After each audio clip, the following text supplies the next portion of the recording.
Dear audience, welcome to Daily Sun Budget Specials. This is SM Sharmin Jahan, and today we have with us Professor Khalid Saifullah, Head of Department of Economics from IUB. Hello, sir. How are you doing? Good. How are you? Thank I'm you. okay, sir. It's a pleasure to host you. Thank so you for let's inviting me. jump straight into the topic. And what is your overall assessment of the fiscal year 26 budget in terms of its alignment with the country's economic priorities and challenges? If we look at the budget, the size of the budget is actually a bit smaller. Okay. And when you say actually smaller, and it is about 7.9 trillion BDT. And given the current circumstances or the current economic condition, one of the main priorities of this interim government is to control inflation rate. Right. So given this tight budget, this is actually a reflection of that. And now many could argue that this is very tight, then what about growth? So we'll talk about growth eventually, but what we as an economist were expecting based on what Bangladesh Bank has done to reduce inflation rate and what government has been talking to reduce inflation rate. So this is actually quite a good budget given the limitation we have currently in terms of inflation, because every time we hear from the government, one of their top priorities is to reduce inflation rate. So this is reflecting in this budget. But again, many think that we will be compromising growth then, right? Because budget is directly linked to growth.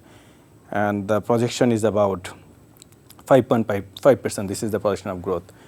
And what we believe that Bangladesh has the capability to grow at 5% at any cost, given our current economic condition. Right. And 7-8% of what we actually had before or what we want to achieve, that is not possible in this current scenario, because that would trigger the inflation even more, because expenditure is linked to inflation. Also the money supply and everything would be linked to inflation. So this is quite expected. And this is about 12.7% of GDP, which is quite tight budget, given what amount of. Also, if you look into the deficit we had previous year, and even in last year budget, our actual budget and the revised budget, there was some gaps. Right. So and what we believe this probably government would want to minimize that gap also. So this is much more realistic budget. Right. That what we can actually achieve, this budget is reflecting that, rather than promising big, then later on delivering little. Right. So you mentioned that the government is zeroing in on controlling inflation. As an economist, do you think that is the way to go right now, given our current circumstances? If you from the economics perspective or as an economist, inflation is actually hurting almost everybody, regardless of whether a person can afford the goods and services or standard of living, or a poor household, doesn't matter. It is affecting everybody in different terms. But what this government is doing, and if you what we have heard from news and what the Bangladesh Bank has been saying, they are actually a bit more independent from what we used to see. And this, I strongly believe Bangladesh Bank now can actually say no if government wants to borrow money. Right. So when at this time we have a deficit of about 2.26 trillion BDT, and out of which 1,01,000 crore BDT would be coming from foreign sources, and remaining would be from domestic sources. And it doesn't mean that Bangladesh Bank is going to support that much, because what Bangladesh Bank is being promising, and they're not only promising to Bangladesh, they have been also promising to IMF and other monetary bodies. So I strongly believe Bangladesh Bank would not be supporting that much in terms of pushing in money for this deficit budget. But what Bangladesh Bank would do, probably they would support in terms of Sanchoy Patra and other bonds what we have been seeing. So that means that the government would be mostly relying on domestic loans. Right. That would be, again, it will have a negative impact on the businessmen, the private sector and so on. Right. And amount of the annual development programs we have in this year, that is increasing. That has actually increased, right? And what government has said previously in terms of different government projects, mega projects, whatever you call it. Some of them we just cannot stop even if you want to, because it's ongoing, the cost is too high if you want to stop it. So those we have to finish them, and so many of them are actually very, it will be very vital for the economy once it's completed. So in terms of that, the development, what government will be pushing in terms of investment, that is also quite small. So the expectation is what the private sector would be investing. Right. And if you are actually looking into the deficit, it means private sector's hand would be tight also, because government will be taking a huge chunk of money from the banks. Hope that's my expectation, and let's see how much Bangladesh Bank is going to support. In my view, they're not going to push in too much money or inject too much money to help the government. Then it will be triggering inflation rate once again. The inflation will be much higher. So given this tightened monetary policy, this is expected, but we have to see how government actually manage that deficit.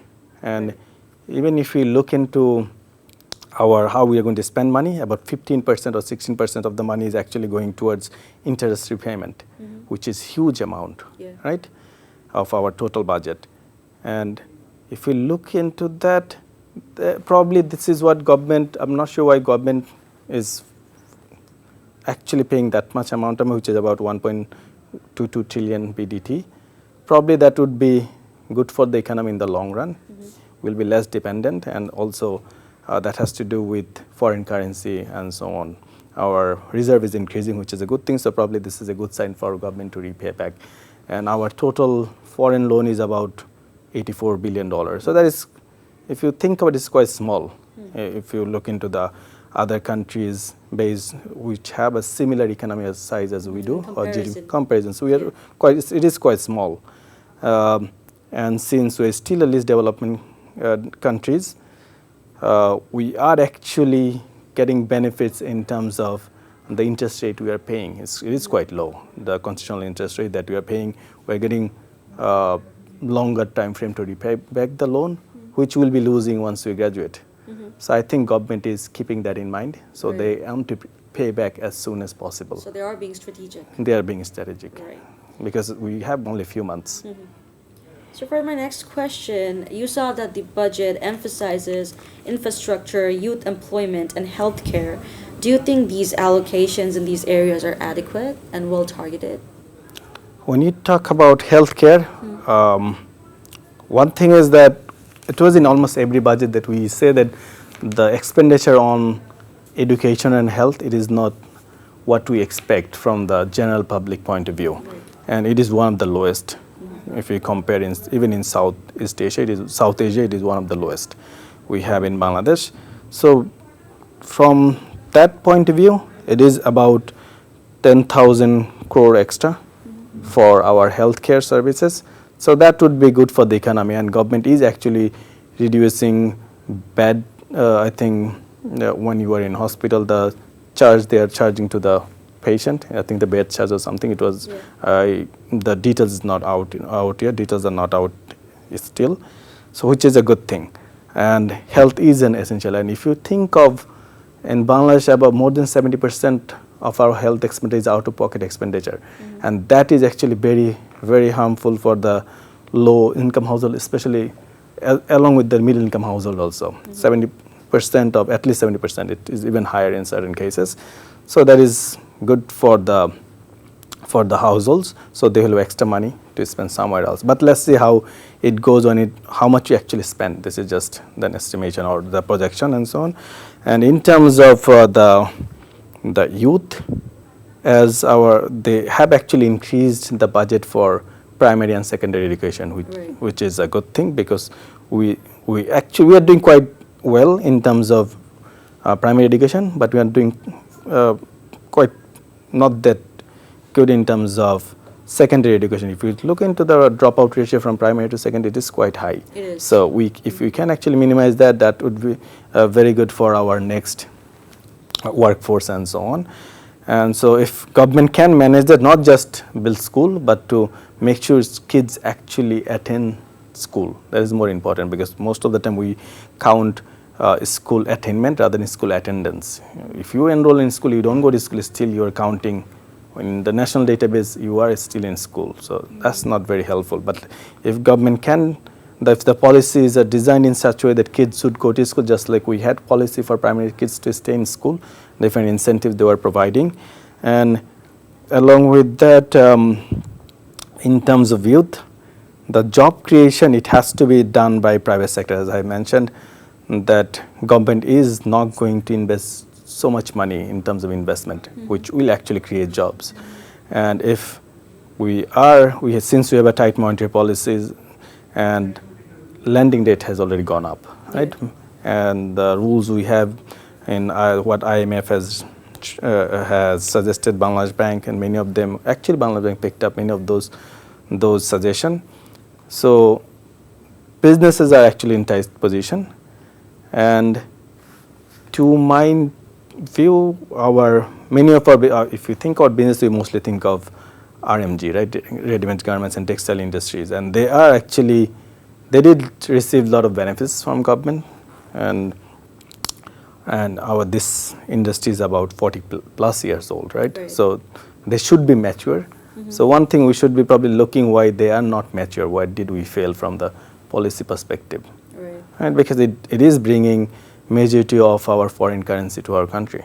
So where probably we did fail somewhere, because we are providing a lot of protection, and after 40 years we should not be providing that much of protection. And I am sure if you talk to the industries, and they do have certain, if you open newspaper every other day we hear about the shortage of gas, shortage of electricity and so on. And many of the things, if we can actually ensure, probably that will cut down the cost, or that will make them more efficient. Yes. So that then probably they can expand their businesses. But in current condition, given the tightened monetary policy and then higher interest rate, the new job creation will be very tight. But what we've been hearing about attracting foreign investment, we will get some foreign investment because of the trade policy US have taken.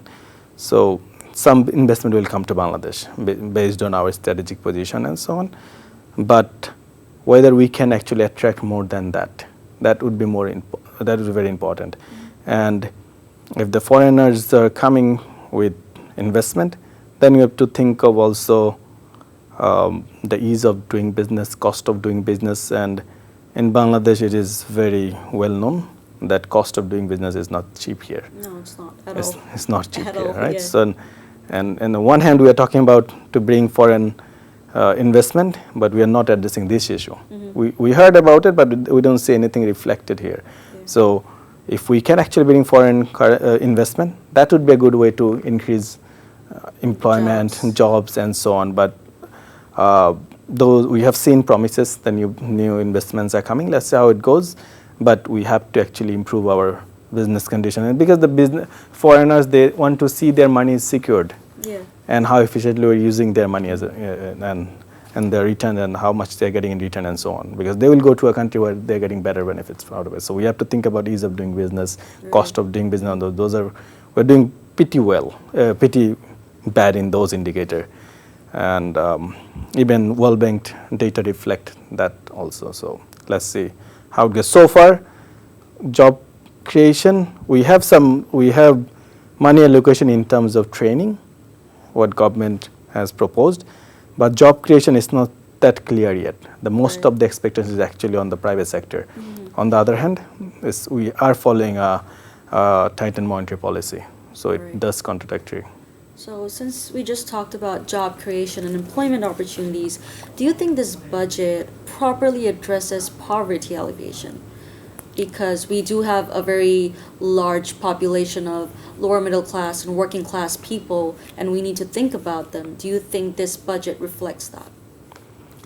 If you think of poverty alleviation, one thing is if we could actually reduce inflation rate, which is one of the target, that would make their life a bit easier. It's not that they will go out of poverty, but that will make their life a bit easier. And if you look into the social security, that would be various social protection we have, government has actually increased some of the allowances by 50 taka, 100 taka, I think, which was 500 taka, now they will get 550 taka or 600 taka. And if you ask me, 50 taka is actually 500 taka is nothing.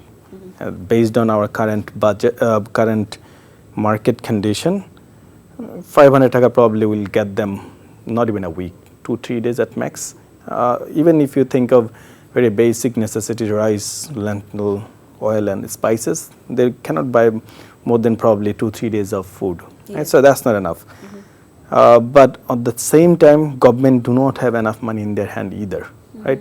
And that is reflected in the budget, and government's been saying that how much money it was allocated in different projects and where the money will be. Even there, in few months back, we also heard that they are looking for source of funds to finance the previous budget. So it means government is also in tight. So even if government wants to increase allowances or provide other support to poor household, their hands are quite tight.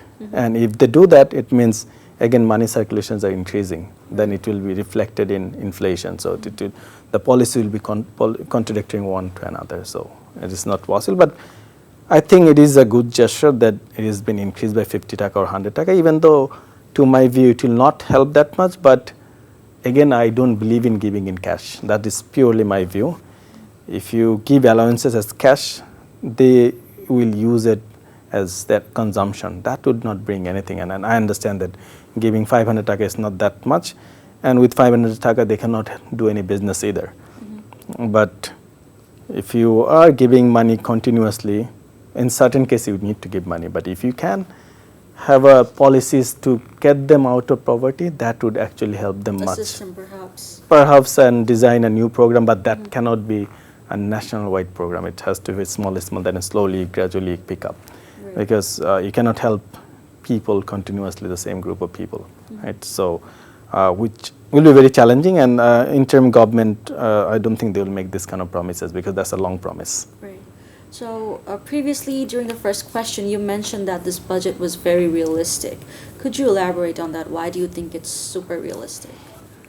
Given our current economic condition, and what the government wants to achieve and what the businessman also wants to achieve, apart from the limitations we have in terms of the shortages of gas, electricity and so on, and other problems, and also our currency being depreciating, everybody agrees that we should be controlling inflation. And when we should be controlling inflation, government shouldn't be spending money.